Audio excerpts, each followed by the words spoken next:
Assalamualaikum warahmatullahi wabarakatuh. Innal hamdalillah nahmaduhu wa nasta'inuhu wa nastahdihi wa nastaghfiruh wa na'udzu billahi min shururi anfusina wa min sayyiati a'malina.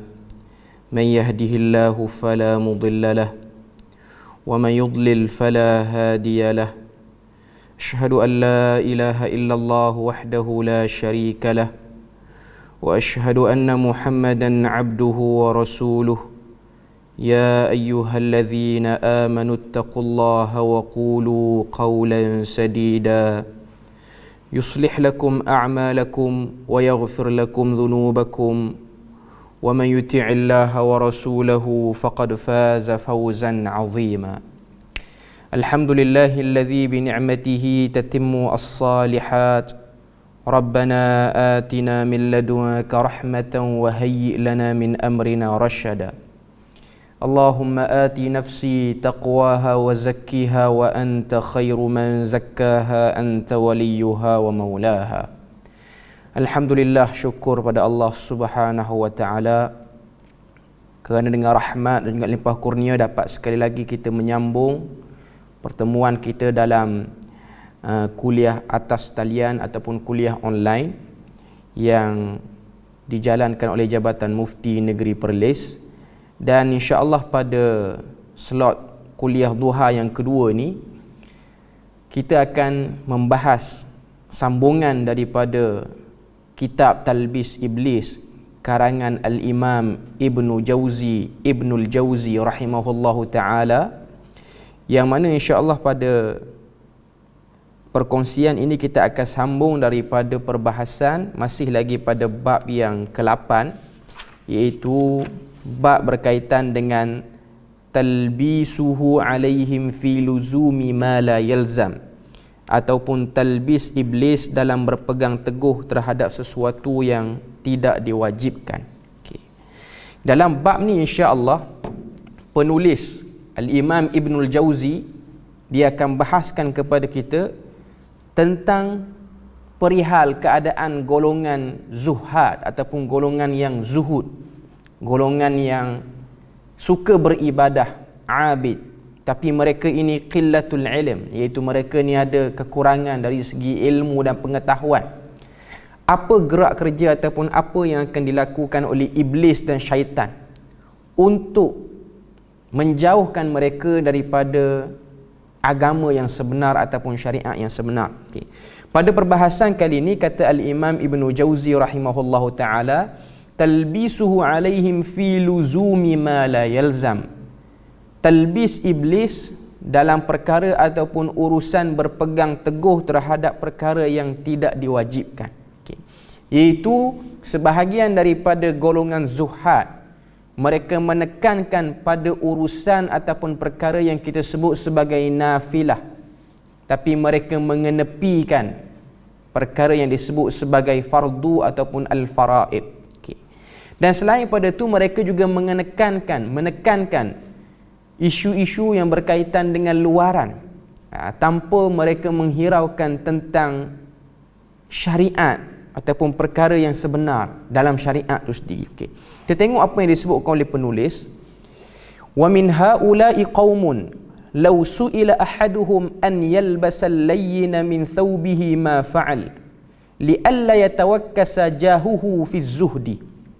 Di antara ahli ibadah yang zuhud, kata Al-Imam Ibnu Jauzi, ada yang jika diminta mengenakan pakaian yang layyin, an yalbasal layyin min thawbihi ma fa'al, apabila diperintah, disuruh ataupun ada yang diminta untuk pakai pakaian yang lembut, mereka tidak mahu pakai. Li alla yatawakkas jahuhu fi zuhud, kerana dalam tanggapan mereka perbuatan pakai pakaian yang cantik, yang kemas, yang materialnya lembut akan menjatuhkan kewibawaan seseorang ataupun kezuhudan seseorang. Jadi itu perkara yang kurang tepat dalam pengamalan seorang muslim ataupun kehidupan seorang muslim. Walau kharaja ruhuhu la ya'kulu wan nasu yarawnahu wa yahfazu nafsahu fi at-tabassumi fadlan 'an ad-dhahki wa yuwahhamuhu iblisu anna hadha li islahil khalqi. Kata penulis, bahkan mereka rela mati kerana tidak makan dan kelaparan, asalkan hal itu terlihat serta disaksikan oleh orang lain. Mereka juga tidak mahu tersenyum apalagi tertawa, hanya demi menjaga reputasi dan wibawanya. Jadi dalam perbahasan ataupun dalam mukaddimah bab ni, apa yang ingin disampaikan oleh Ibnu Jauzi iaitu perbuatan melampau oleh golongan zuhad ataupun golongan yang zuhud, yang mana mereka menganggap perkara ini akan menjatuhkan reputasi ataupun akan mengganggu hubungan seseorang tu dengan Allah Subhanahu Wa Taala. Bila mana seseorang tu pakai pakaian yang sedikit cantik ataupun pakaian yang kemas, maka dia akan mengganggu keikhlasan, dia akan mengganggu hubungan seseorang tu dengan Tuhan. Apabila seseorang tu makan makanan sehingga kenyang, maka benda tu boleh mengganggu, perbuatan tu boleh mengganggu hubungan dengan Tuhan.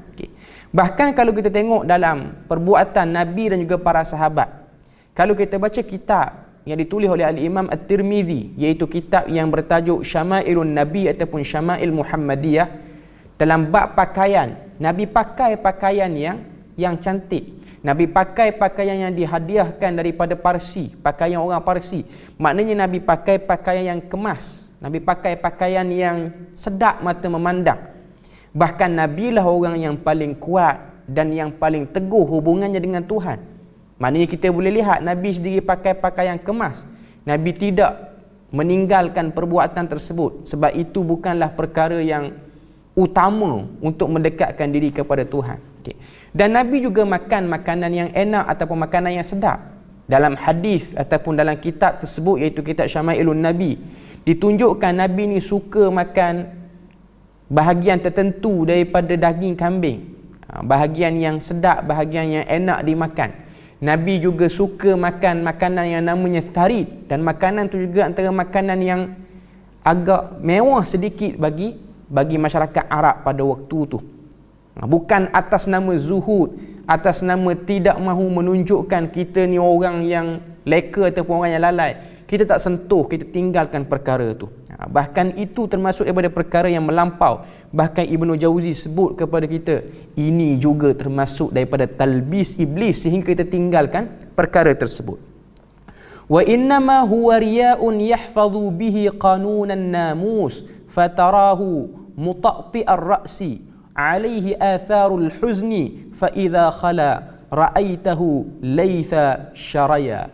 Apa yang disebutkan oleh Al-Imam Ibn Jauzi, talbis iblis terkena sehingga boleh mengelabui mereka dengan membuatnya mengira bahawa tindakan itu berguna untuk memperbaiki hubungan antara sesama manusia.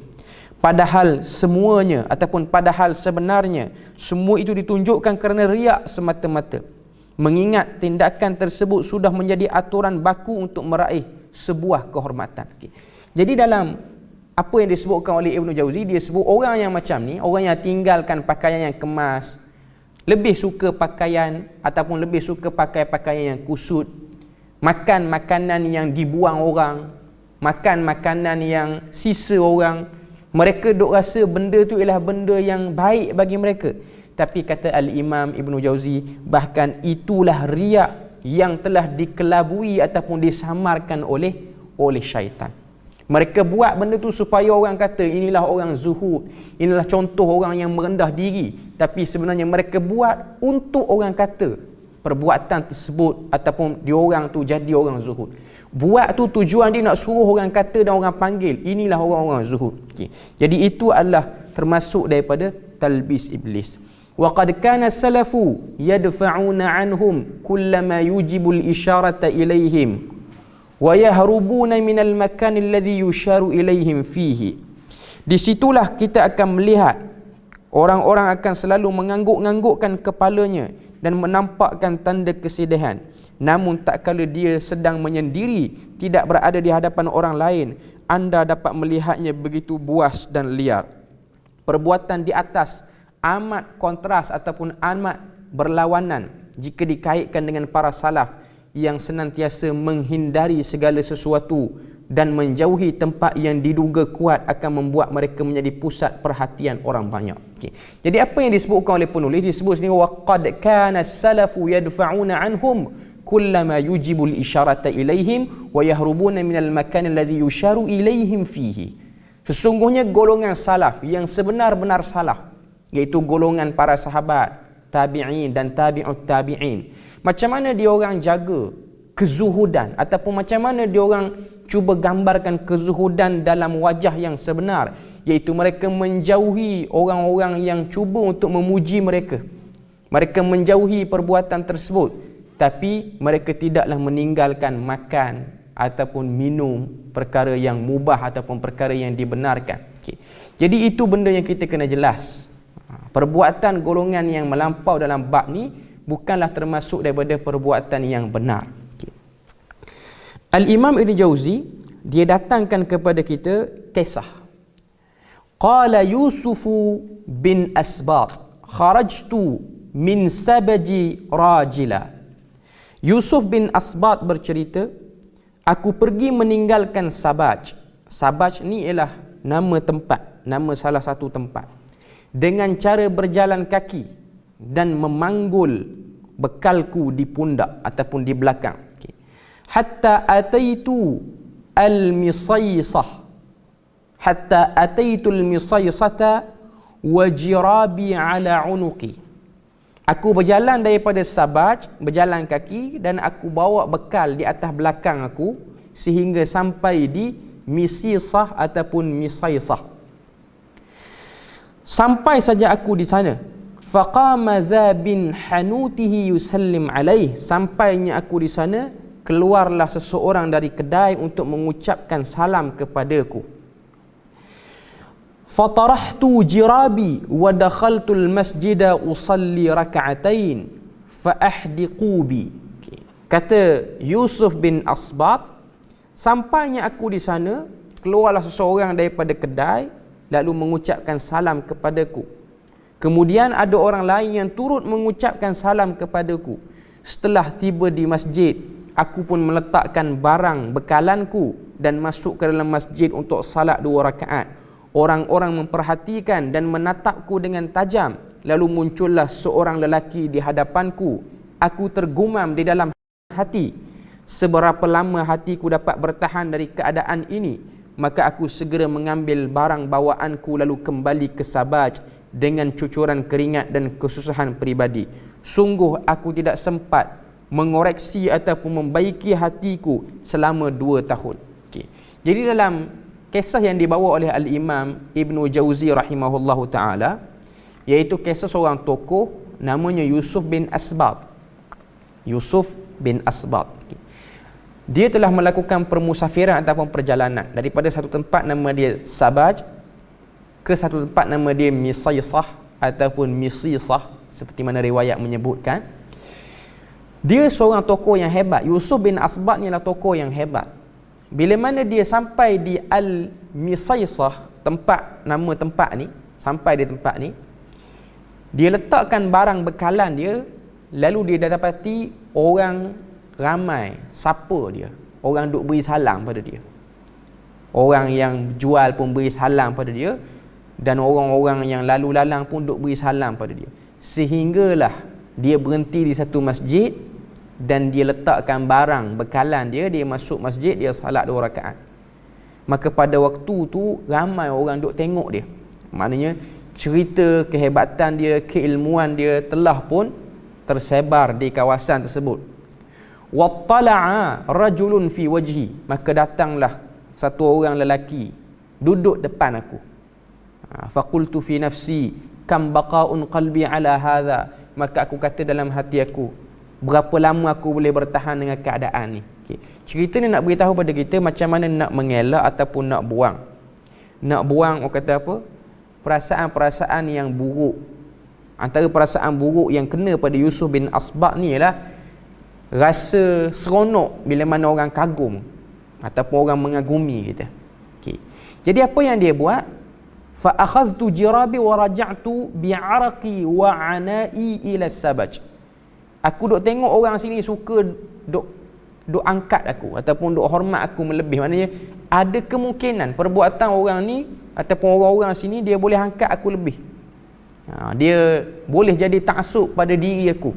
Jadi aku ambil keputusan, aku balik semula ke tempat aku.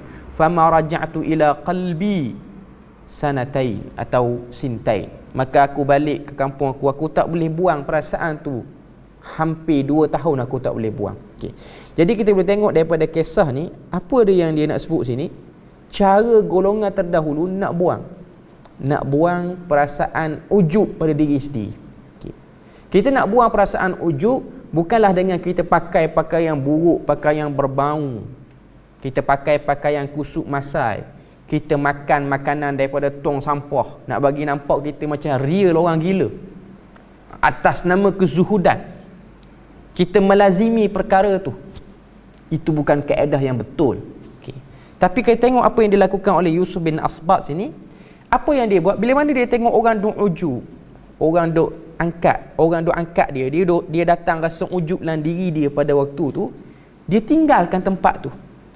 Bukan dia berlakon jadi orang gila, ataupun bukan dia pakai pakaian kusuk masai, ataupun dia berlakon macam orang yang tak waras. Dia tinggalkan tempat tu. Dan dia sebut, dia kata, lepas pada aku balik tu, fama raja'tu ila qalbi sintain. Aku tak boleh buang. Maknanya duduk terlintah, duduk saja-saja ni duduk terfikir, ada orang duk kagum pada aku, ada orang duk hebat pada aku. Ini satu perasaan yang memang akan datang. Okay. Tapi cara nak buang dia ataupun cara untuk menghindarinya bukanlah dengan kita berperwatakan seperti itu. Sebab tu kalau kita baca dalam riwayat, Khalifah Umar Al-Khattab, sahabat yang bernama Umar Al-Khattab, khalifah yang kedua daripada kalangan sahabat yang 4 yang jadi khalifah tu, ada riwayat sebut dia pernah bertemu dengan satu orang lelaki. Satu orang lelaki yang berjalan, dan cara dia berjalan tu dia macam buat nampak zuhud ataupun pretending, nampak macam lemah. Nampak macam lemah, nampak macam tak semangat, nampak macam orang yang kusut masai perwatakannya. Apa reaksi Umar? Umar ambil dia punya durrah ni macam tongkat yang selalu Umar duk bawa. Umar suka berjalan ikut keliling Madinah ni, maka Umar duk bawa tongkat tu. Umar terserempak dengan orang yang pretending, bagi nampak macam lemah, bagi nampak macam zuhud, nak bagi nampak zuhud dalam pandangan dia. Umar ketuk kepala dia. Umar kata, la tumit alaida dinana. Jangan engkau matikan agama dengan perbuatan tu.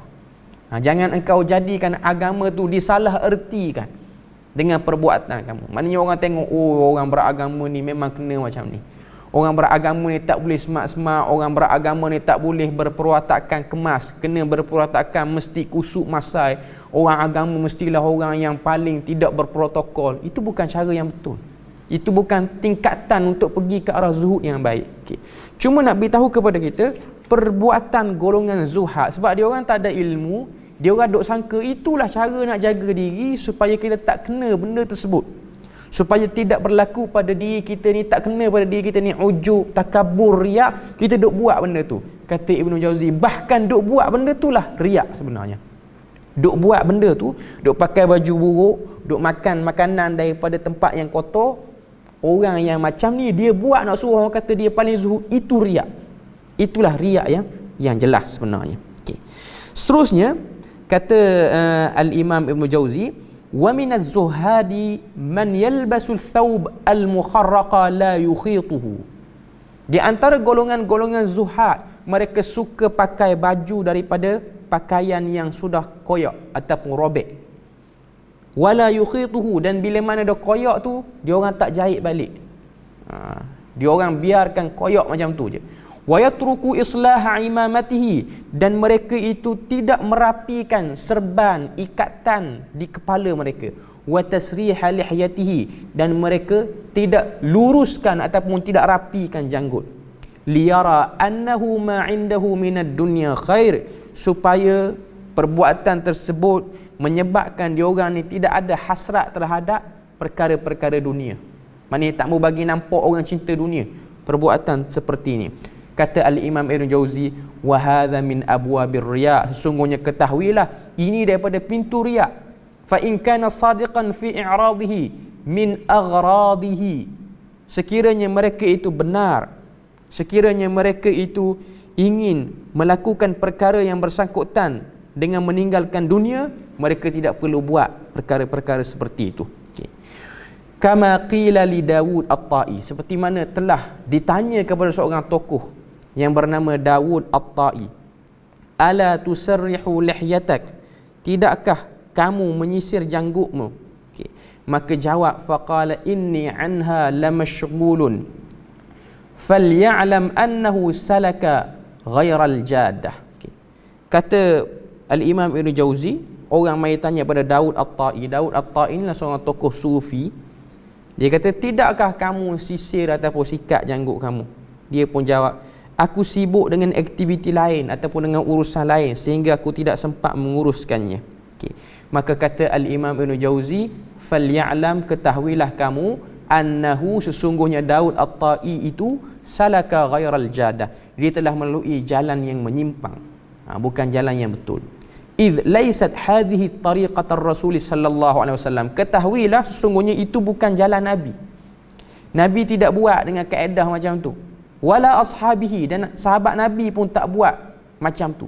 Fa innahu kana yusarrihu sya'rahu wa yudahhinu wa yatatayyabu wa huwa ashghalu khalqi bil akhirah. Bahkan Nabi telah tunjukkan dalam hadis, Nabi ni orang yang sikat rambut, Nabi minyakkan rambut Nabi, Nabi duk pakai air wangi nak bagi badan Nabi wangi. Bahkan Nabi lah orang yang paling sibuk dengan akhirat berbanding orang lain. Jadi nak beritahu pada kita, kritikan Ibnu Jauzi terhadap perbuatan seperti ini sangat-sangat keras dan sangat-sangat tajam. Bahkan dia sebut nama tokoh Dawud At-Tai, salaka ghairal jadah, annahu salaka ghairal jadah, dia telah melalui jalan yang ghairal jadah, jalan yang bukan jalan yang betul, menyimpang, menyeleweng, sehingga orang duk nampak inilah cara beragama. Sebab orang yang duk buat ni ialah orang yang ada pengaruh, orang yang ada kedudukan dalam agama. Sebab tu kau tengok perbuatan ni bila mana dilakukan oleh orang-orang yang dianggap sebagai tokoh besar, orang sufi yang dah hebat, maka orang duk ingat itu cara yang betul, ataupun itu kaedah nak hidup dengan cara yang betul, padahal itu cara yang menyimpang. Berapa banyak hadis Nabi, dan hadis itu ialah hadis yang sahih, kita boleh cek dalam kitab yang kita sebut tadi, iaitu Syama'il Muhammadiyah yang karangan Imam Tirmizi.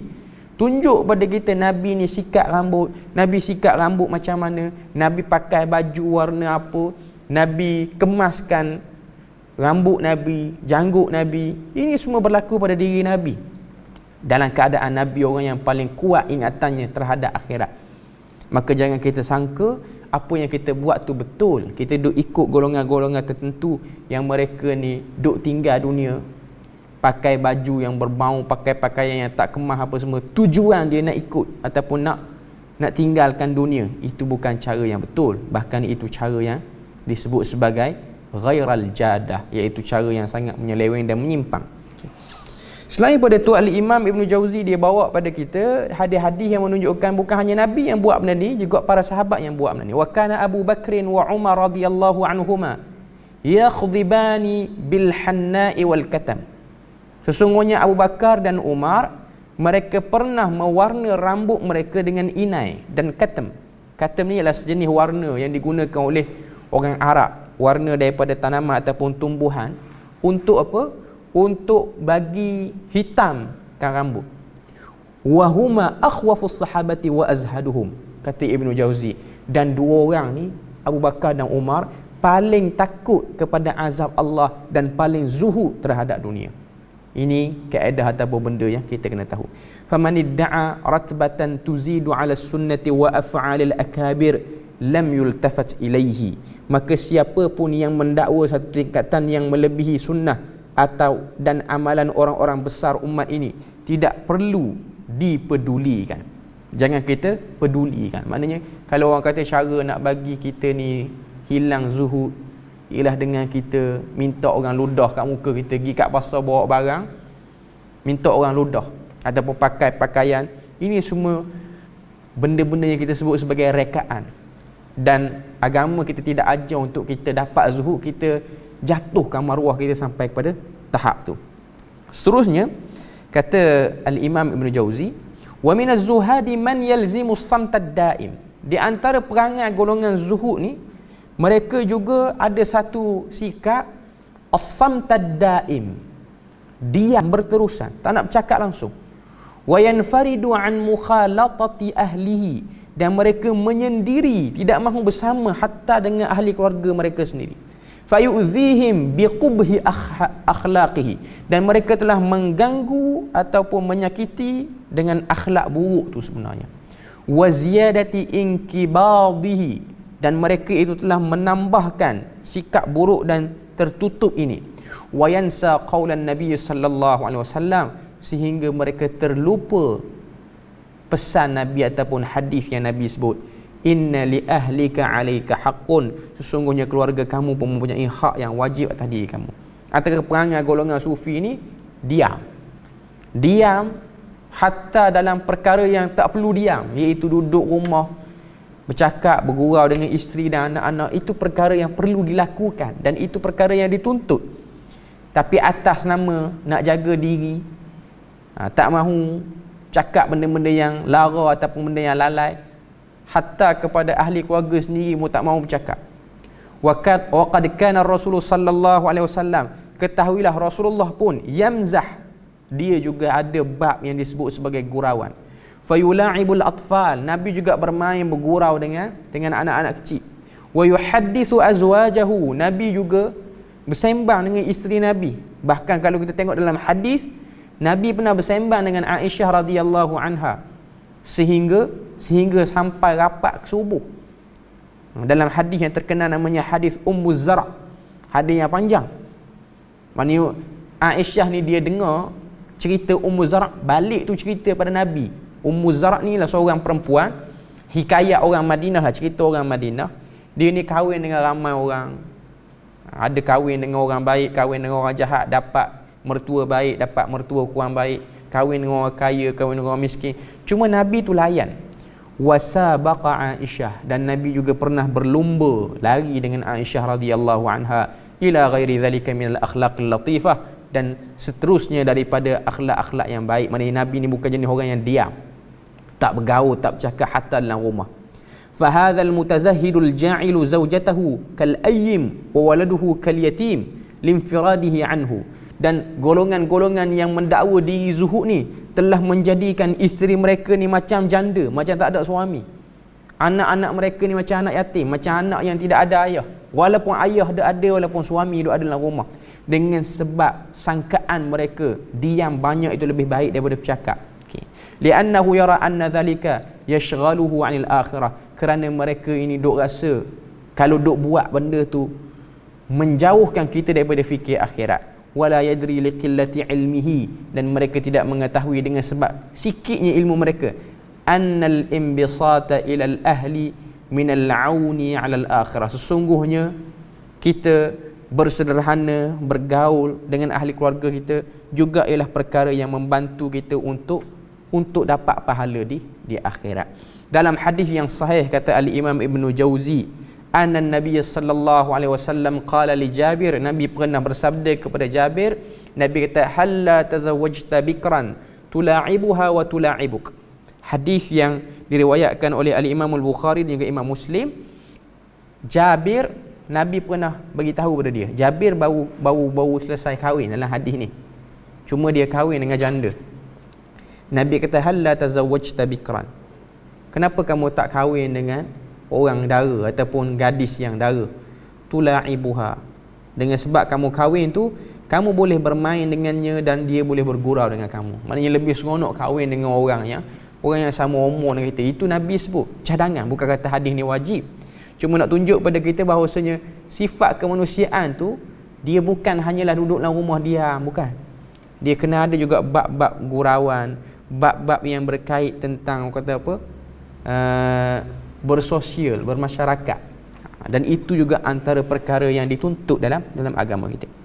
Rubbama ghalaba ala hadzal mutazahhidu at-tajaffuf, dan sebahagian daripada sikap golongan-golongan zuhud ini mereka ini terkadang sikap tidak acuh pun mendominasi si zuhud palsu ini. Okey. Tajaffuf ni tarkul mubada'ah az-zawjah. Mereka tidak menggauli ataupun bersama dengan isteri mereka. Sebab mereka duk sangka perbuatan tu perbuatan yang tak beri manfaat banyak, terutamanya dalam bab nak bagi kita punya hubungan dengan Tuhan, dengan akhirat ni tak boleh duk selalu macam tu.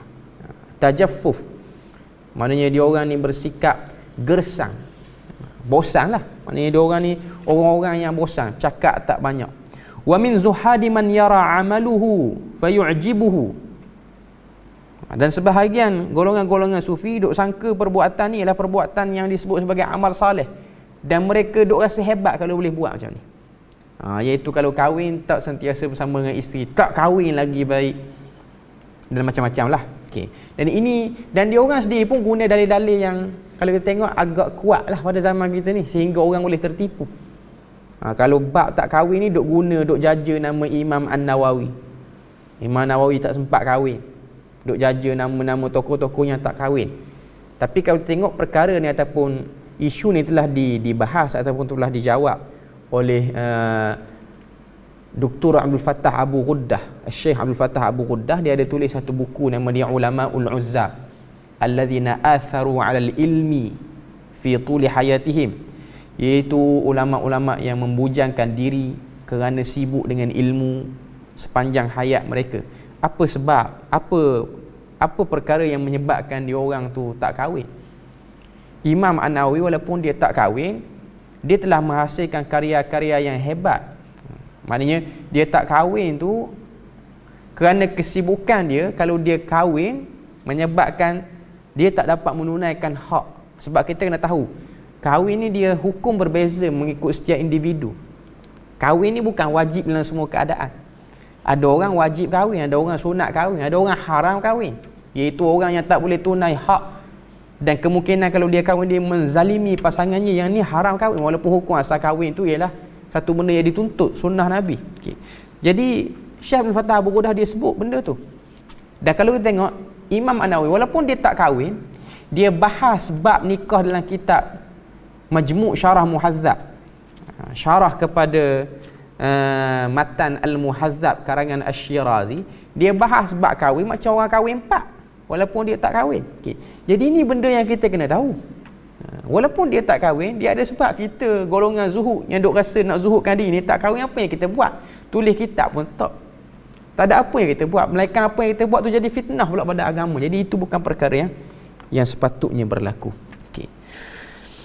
Wa minhum man yatarassadu li zuhuri karamatihi wa yukhayyalu ilayhi annahu law qaruba min al-ma'i قادر أن يمشي عليه فإذا عرض له أمر فدعا فلم يجب فتذمر في باطنه فكأنه أجير يطلب أجر عمله ولو رزق الفهم لعلم أنه عبد مملوك والمملوك لا يمن بعمله. Sebahagian golongan-golongan zuhud, mereka juga melakukan benda tu dengan tujuan duk tunggu karamah.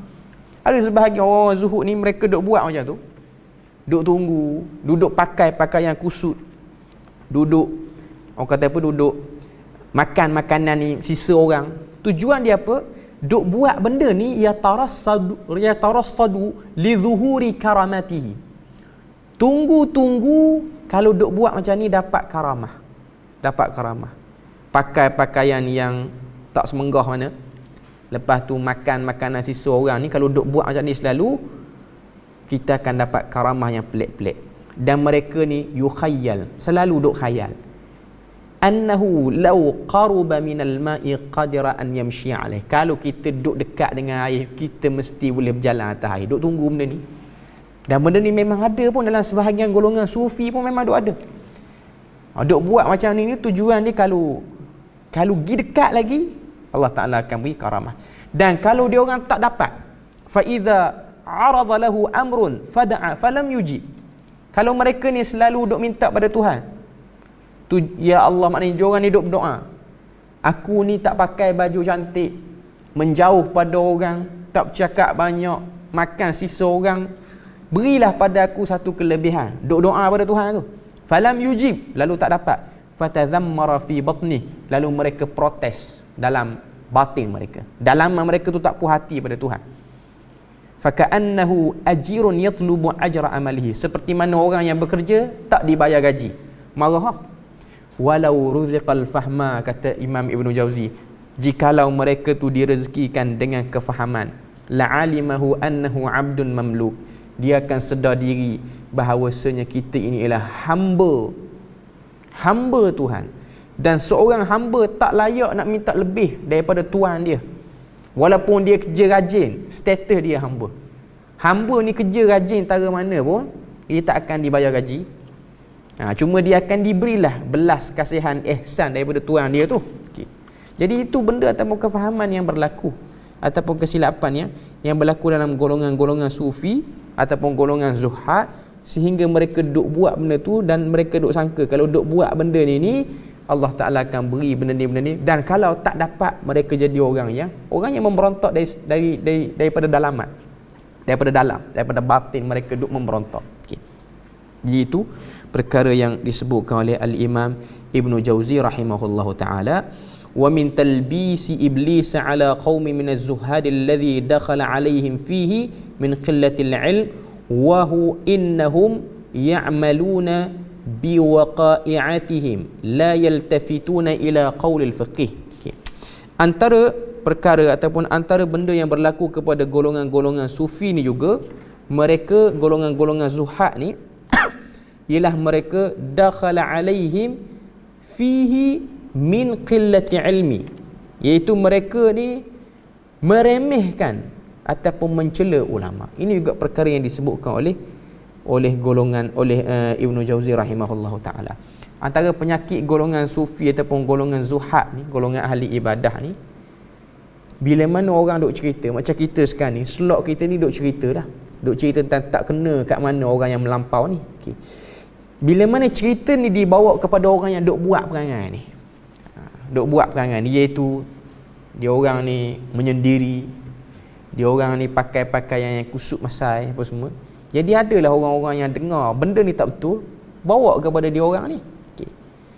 Apa yang berlaku ataupun apa kaedah ataupun apa talbis iblis seterusnya kepada golongan ni, iaitu mereka ni akan mencela ataupun meremehkan orang-orang yang duk beritahu benda ni tak betul. Okay. Mungkin apa yang kita duk cakap ni, ada orang akan sampai kepada orang yang duk beramal ni, yang suka makan benda-benda yang sisa orang. Okay. Bila mana orang beritahu ini tak betul, agama tak ajar dengan macam ni. Okay. Apa yang mereka buat? Mereka meremeh dan melecehkan orang-orang yang faqih. Okay. Mereka pun keluarkan dalil, mereka keluarkan dalih. Kata Ibn Jauzi, bukan keluarkan dalih, mereka keluarkan dalih. Mereka kata tujuan inti agama adalah melakukan amalan. Agama ni ialah tujuan dia suruh beramal. Agama ni ialah tujuan dia suruh beramal. Okay. Dan mereka tidak tahu bahawasanya ilmu itu adalah cahaya hati. Ilmu itu ialah cahaya hati. Sebab tu kau tengok, bila mana berlaku ni, contoh yang saya nak sebut saja. Bila mana berlakunya golongan batiniyah mulai menzahirkan kewujudan mereka di negara kita. Jadi adalah orang-orang tertentu, alim ulama tertentu, ustaz-ustaz tertentu, dia tegur perbuatan golongan ni. Sebab mereka ada bawa syiar-syiar yang kurang jelas. Mereka cuba pertikaikan syariat, tapi dia orang tak pertikai dengan cara jelas. Dia orang tak pertikai macam orang yang tak percaya Tuhan. Dia orang tak kata solat ni tak penting. Okay. Dia orang kata solat ni penting, tapi adakah solat yang kita buat ni menepati apa yang Tuhan nak? Dia orang duk bawa lah cerita solat ni sebenarnya bukanlah perkara yang penting sangat. Yang penting ialah khusyuk dalam solat. Mereka duk cakap macam tu. Bunyi-bunyi seperti ni, kata Ibn Jauzi, ialah pelecehan kepada golongan fuqaha.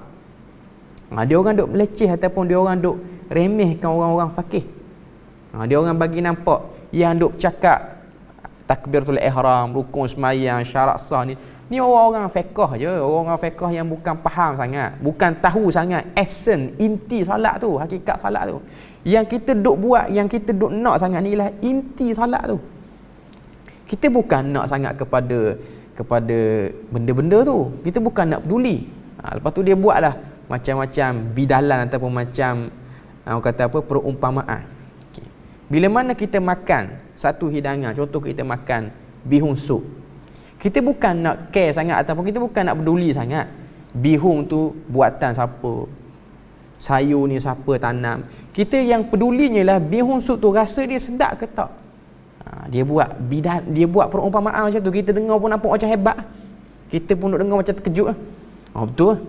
Kita nak tahu rasa dia, bukan kita nak peduli sangat ini mangkuk ni siapa yang buat, garfu ni siapa buat, ini lada hitam siapa yang tanam, kangkung siapa tanam. Okay, jadi dia kata orang fiqh ni duk bincang, mi ni siapa buat, perumpamaan yang dia orang nak beri.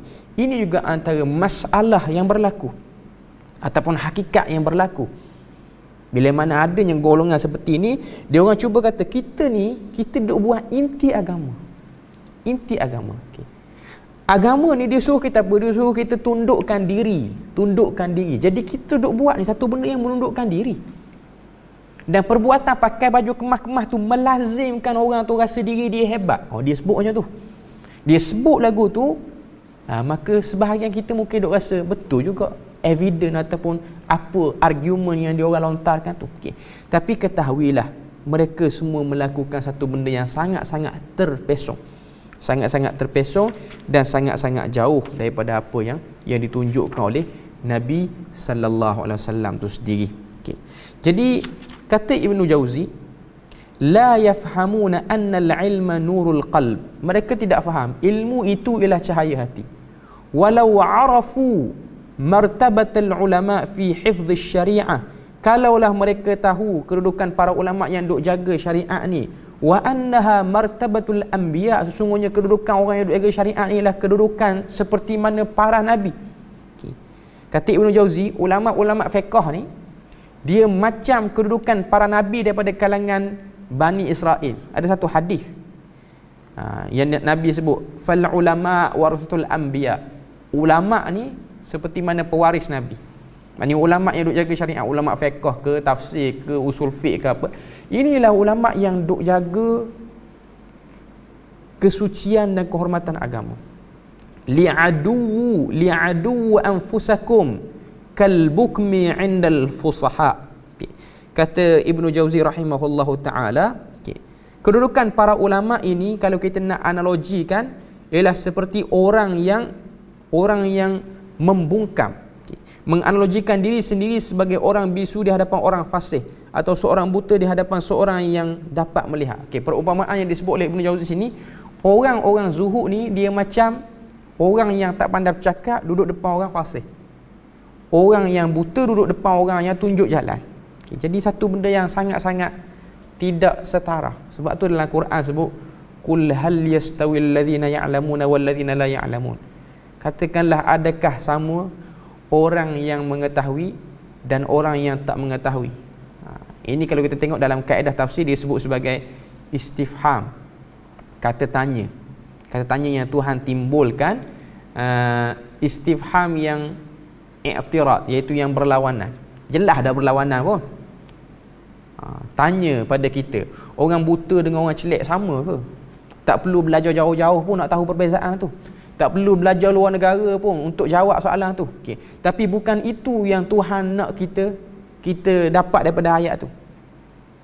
Sama tak orang yang ada ayat Quran sebut, sama tak orang yang celek dengan orang yang buta? Adakah Tuhan nak suruh kita jawab? Tak sama. Bukan Tuhan suruh kita jawab setakat tu, tapi Tuhan suruh kita tengok apa intipati daripada ayat itu. Allah Ta'ala nak beritahu kepada kita, jelas tak sama, sangat-sangat tak sama. Macam orang kata pada kita hari ni hari Isnin, esok hari Rabu, kita akan nafi sebab kita tahu tak akan pernah lintah pun. Nak pergi ke Rabu tu, Isnin mesti lalu Selasa dulu. Macam mana orang beritahu pada kita? Kita jelas sebab tu.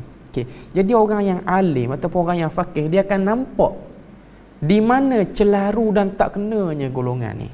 Sebab tu Ibnu Jauzi bila mana dia tulis buku ni, kita tengok apa yang berlaku pada dia. Siap-siap tulis buku Talbih Iblis ni, apa yang berlaku pada Ibnu Jauzi? Orang duk hentam Ibnu Jauzi sehingga keluar satu tokoh Ibn Ghanim Al-Maqdisi, kalau saya tak silap. Dan dia ni seorang ulama mazhab Syafi'i. Dikatakan dia ni alim Syafi'i. Dia tak puas hati dengan Ibnu Jauzi sebab dia ni seorang sufi. Dia tulis buku nak rak balik, nak lawan balik Ibnu Jauzi. Nama dia Talfis Iblis. Talfis Iblis. Buku ni nama Talbis Iblis. Perangkap syaitan ataupun perangkap iblis. Ibn Ghanim Al-Maqdisi tulis Talfis Iblis.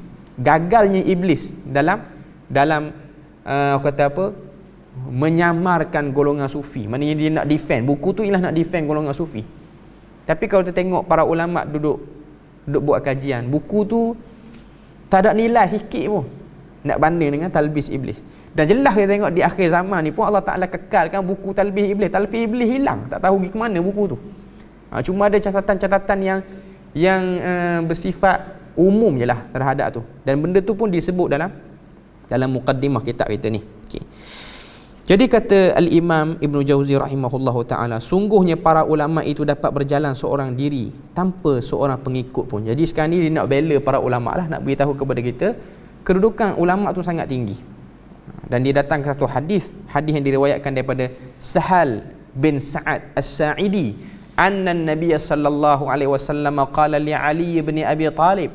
Sa'ad pernah dengar Nabi pernah beritahu kepada Ali bin Abi Talib. Nabi kata kepada Ali bin Abi Talib, wallahi la an yahdiyallahu bika rajulan wahidan khairul laka min humurin ni'am. Demi Allah, sekiranya Allah memberi petunjuk dengan sebab usaha kamu, itu lebih baik daripada unta merah. Nak beritahu kepada kita, hadis ni saranan jadi alim, jadi faqih. Sebab dengan jadi alim, jadi faqih ni membuka pintu untuk orang lain faham agama. Dan jangan tertipu dengan orang yang banyak duk buat amalan. Sebab buat amalan bukan lagi dalil kepada faham amalan yang dibuat. Ramai mana orang yang duk buat amalan dia tak faham. Jadi itu benda yang kita dapat lihat apa yang ingin disampaikan oleh Al-Imam Ibn Jauzi rahimahullahu ta'ala. Wa mimma yu'ayyibuna bihi al-ulama tafassuhul ulama'u fi ba'dil mubahat allati yataqawwawna biha ala dirasatil ilm. Okay. Jadi kata Al-Imam Ibn Jauzi, antara perangai golongan-golongan zuhud ni dia tak puas hati dengan golongan faqih ataupun golongan fuqaha, mereka akan duk sebutlah tafassuhu, iaitu sebahagian ulama ni dia ada sifat terbuka, duk bolehkan benda-benda yang bersifat mubah. Maknanya ada setengah-setengah ulama fiqh ni dia orang kaya, dia orang hebat. Bahkan kalau tengok Al-Imam Ibn Jauzi dalam kitab Siyar A'lam Al-Imam yang tulis kitab Siyar A'lam An-Nubala, dia sebut dalam tu kisah Imam Malik bin Anas. Imam Malik bin Anas ni bila mana dia wafat, anak dia beritahu kepada anak-anak murid dia, ayah aku telah meninggal dalam keadaan meninggalkan beratus pasang kasut. Riwayat sebut 500 pasang kasut. Okay. Maknanya dia orang golongan zuhud ni, dia orang duk kata, tengok ulama apa ni kasut sampai dekat dengan 500. Maknanya dia orang boleh guna benda tu padahal benda tu mubah. Tiada masalah bagi kita untuk kita nak simpan kasut banyak mana pun, nak buat rumah besar mana pun, dalam masa kita dalam keadaan kita duk jaga ketentuan-ketentuan ataupun batas-batas syariat kita jaga. Yang jadi masalah bila mana kita kaya terlebih, tuntutan syariat kita tak buat, zakat tak bayar, itu jadi masalah. Kamu nak kaya, kamu nak miliki separuh dunia pun tak ada masalah. Sebab tu Quran dia bawa kepada kita cerita orang yang ada kuasa, orang yang kaya dalam Quran. Nak beritahu benda tu tak salah. Yang salah ialah bila mana duk ada benda tu, duk buat benda-benda yang lawan syariat. Golongan zuhad ni nak beritahu benda tu tak boleh ada walaupun benda tu boleh sebenarnya. Bahkan kalau kita baca Quran surah Al-Qasas, Allah Ta'ala sebut wala tansa nasibaka minad dunya, jangan kamu lupa bahagian kamu daripada dunia. Maknanya nak beritahu kepada kita, berusahalah kamu atas dunia untuk jadi orang yang ada sesuatu atas dunia. Okay. Tapi janganlah kerana terlampau fokus pada benda tu jadi lupa diri, jadi kelabu pula syariat. Okay. Jadi ini balance. Sebab tu Quran sebut wa kadzalika ummatan wasatan. Kami jadikan umat ni ataupun orang Islam ni wasatan, iaitu pertengahan. Tidak melampau dalam urusan dunia, tidak juga melampau dalam urusan akhirat. Sebab tu dalam agama kita ditentang juga bab yang disebut sebagai rahbaniyah, iaitu terlalu rahib sangat, macam golongan-golongan ahli kitab, tak mau kahwin, menyendiri. Itu pun ditentang. Ditentang juga dalam agama kita ni orang yang melampau dalam bab dunia sehingga lupa, cuai sangat. Okay, jadi itu perkara yang kita kena jelas. Al-Imam Ibn Jauzi nak sebut pada kita, sikap golongan-golongan sufi ni dia boleh mewajahkan ataupun menggambarkan Islam tu dengan gambaran yang silap. Islam tu macam agama yang terlalu isolate ataupun terlalu menyendiri dengan akhiratnya, sehingga tidak meraihkan urusan dunia. Okay. Jadi dalam bab kita ni, iaitu bab talbis iblis dan dalam berpegang teguh terhadap sesuatu yang tidak diwajibkan, sebagai kesimpulan akhirnya saya nak sebut itulah. Okay. Apa yang nak disampaikan oleh Ibn Jauzi? Ibn Jauzi nak beritahu pada kita bahawasanya kita sebagai orang Islam tidak salah untuk melakukan perkara-perkara yang mubah. Nak pakai pakaian yang semak tak salah. Walaupun benda tu boleh jadi faktor juga untuk orang tu sombong. Tapi kita kena jelas, itu bukan faktor-faktor besar. Dan itu bukanlah benda yang menunjukkan pengharaman. Sebab tu kalau tengok dalam hadis, Nabi pernah tanya sahabat hadis riwayat Imam Muslim, mal kibr, apa yang dimaksudkan dengan takabur?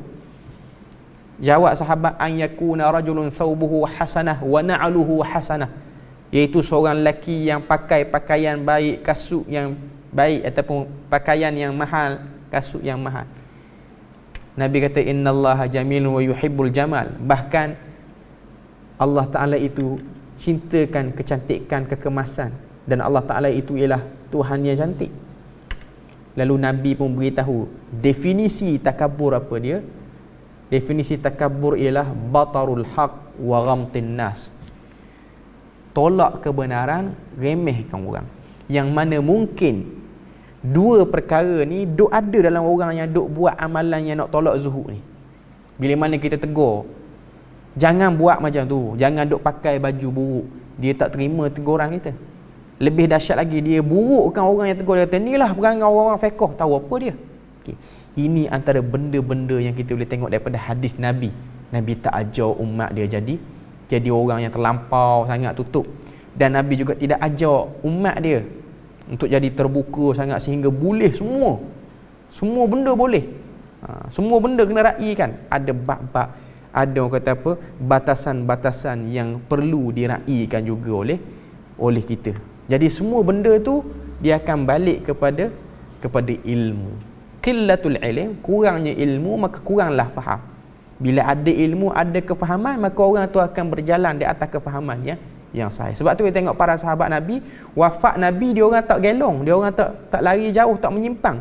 Sebab dia orang telah dimanfaatkan, ataupun dia orang tu telah jadi generasi yang faham ilmu. Bukan generasi yang menuntut ilmu saja, tapi generasi yang faham. Zaman kita ni ada orang ramai suka pergi majlis ilmu, tapi belum tentu dia faham. Belum tentu dia faham majlis ilmu. Okey. Ramai mana orang yang duduk dalam majlis ilmu? Majlis ilmu ni banyak. Masjid surau habis negeri, rata negeri lah. Kalau Malaysia ni rata. Maksudnya satu malam tu untuk kita, orang kata apa, tengok majlis ilmu tu banyak. Okay. Tapi walau macam mana pun masih ramai lagi orang yang kurang faham terhadap ilmu tu. Okay. Jadi nak beritahu pada kita, itu yang ingin ditekankan oleh Al-Imam Ibn Jauzi rahimahullahu ta'ala dalam bahagian ni, iaitu bahagian ma yalzimu fi ma la yalzam, melazimi pada perkara yang tidak perlu kita lazimi setiap masa. Okay. Jadi rasanya setakat tu saja kita punya perbahasan pada kali ni ataupun bahagian ni, slot ni, dan alhamdulillah kita dah selesai lah bab yang ke-8 ni kalau kira. Okay. Dan kita akan sambung dengan bab yang ke-10, bab ke-8 ataupun bab yang ke-9, tapi lebih kurang itulah. Sebahagian cetakan mungkin bab yang ke-9 pula lepas pada ni. Okay. Lepas pada ni kita akan masuk bab yang seterusnya, ialah bab talbis iblis kepada golongan sufi dan juga golongan zuhud secara lebih detail, lagi. Okay. Sebelum tutup ni ada satu soalan online orang duk tanya. Boleh detailkan bilakah masa kita perlu utamakan ilmu dan bila kita perlu utamakan amal, atau bagaimana? Okay. Dia macam ni. Okay. Ilmu dia ada dua jenis. Okay. Secara mudah yang saya sampaikan. Okay. Ilmu yang pertama ialah ilmu yang bersifat teori dan tidak berhajat kepada amalan yang dilakukan oleh anggota badan. Ilmu yang kedua, teori dan amali dua-dua. Okay. Ilmu yang bersifat teori ni macam mana? Ilmu akidah. Akidah ialah kepercayaan. Kepercayaan ni kita tak perlu nak tunjukkan melalui itu, kita kena faham, letak dalam jiwa kita. Okay. Tapi walau macam mana pun akidah tetap ada kaitan dengan amalan pun sebenarnya. Okay. Cuma nak beritahu pada kita dalam Quran Allah Ta'ala sebut allazina amanu wa amilus salihat. Ayat Quran mesti akan datang macam tu. Orang beriman dan beramal soleh. Orang beriman dan beramal soleh. Cuma nak beritahu pada kita, iman, kepercayaan itu ialah akidah, dan yang kedua amal soleh ialah kefahaman. Okay. Jadi soalan dia, bila masa kena utamakan ilmu, bila masa kena utamakan amal? Sebenarnya dia benda yang bergandengan, duduk sekali. Dia tidak ada waktu waktu ni waktu ilmu, waktu ni waktu amal, tak. Sebab nak beramal tu kena ilmu. Kita dah sebut pada slot-slot yang sebelum ni, hatta Imam Bukhari sendiri sebut dalam kitab dia Sahih Bukhari, babul ilm qabla al-qawli wal amal. Bab berhajatnya seseorang tu pada ilmu sebelum bercakap dan beramal. Maknanya mudah cerita, ilmu dulu. Contoh kita dalam keadaan kawalan ni, pergerakan kawalan, PKP, perintah kawalan pergerakan. Okay. Macam mana kita nak salat berjemaah di rumah? Kena ada ilmu dulu. Bukan duk buat baru duk cari ilmu, bukan. Macam mana kita nak melakukan ibadah dalam keadaan seperti ni? Semua kena ada ilmu, baru duk ada amal. Okay.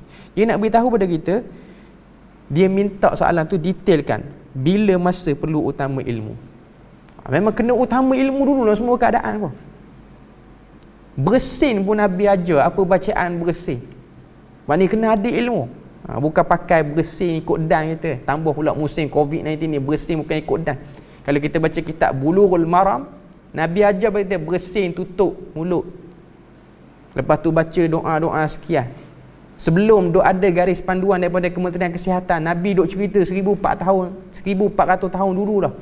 Bersin, jangan bersin dengan suara yang melampau.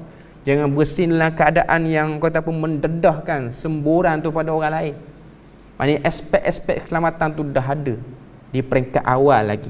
Dan Nabi dah tunjuk betapa kompleks dan betapa menyeluruhnya, syumulnya agama ni. Okay. Jadi setakat tu saja kita punya perbahasan pada pagi ni. Tu je lah kot soalan, yang lain tak ada soalan kot. Okay. Satu je soalan. Okay. Jadi subhanakallahumma wa bihamdik, asyhadu an la ilaha illa anta wa astaghfiruka wa atubu ilaik.